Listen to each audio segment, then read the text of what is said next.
ఇది TS EAMCET college predictor video అండి నేను చేసింది. మీరు EAMCET rank, category, gender, districts ఇలాంటి ఆప్షన్స్ అన్నీ ఉంటాయి. ఇవి బ్రాంచెస్, సబ్ బ్రాంచెస్. ఇక్కడ లాస్ట్ ఫేజ్ అంటే ఇది నేను 2025 డేటా ఒక్కటే తీసుకొని 3 ఫేజెస్ ఉంటాయి కదండి, 3 ఫేజెస్ డేటాని తీసుకొని చేశాను.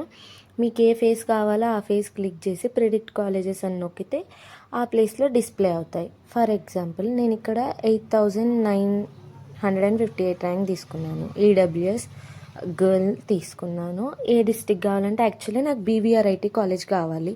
సో ఇది ఒక టెస్ట్ చేయడానికి మెదక్ డిస్టిక్ పెట్టాను. నేను ఇక్కడ మెదక్ డిస్టిక్ పెట్టి నాకు కావాల్సిన బ్రాంచ్ ఏంటంటే సిఎస్సి విత్ ఏఐఎంఎల్ పెట్టేసి ప్రిడిక్ట్ కాలేజెస్ కొట్టాను. సో అది రావట్లే నాకు ఫస్ట్ ఫేజ్లో. సో నేను ఫైనల్ ఫేజ్ ప్రెస్ చేయగానే అక్కడ నాకు ఆప్షన్స్ డిస్ప్లే అవుతున్నాయి. బీవీఆర్ఐటి కాలేజ్ నర్సాపూర్, అక్కడ లాస్ట్ ర్యాంక్తో సహా అన్నీ ఈ కాలేజ్లో, ఈ బ్రాంచ్లో ఈ లాస్ట్ ర్యాంక్ వస్తుంది అని చూపిస్తుంది.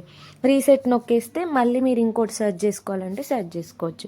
సేమ్ అక్కడ సెర్చ్ బై బ్రాంచ్ అని ఉంటుంది. సేమ్ అండి, అవే డీటెయిల్స్, ఏ ఫేజెస్, ఫస్ట్ ఫేజ్ అయితే ఫస్ట్ ఫేజ్, సెకండ్ ఫేజ్ అయితే సెకండ్ ఫేజ్, థర్డ్ ఫేజ్ అయితే థర్డ్ ఫేజ్. రీసెట్ నొక్కితే మళ్ళీ మీరు ఫస్ట్ నుంచి ఎంటర్ చేసుకోవచ్చు. ఇది ఓన్లీ నేను క్రియేట్ చేసిన కాలేజ్ ప్రిడిక్టర్ మాత్రమే, 2025 డేటా బేస్డ్.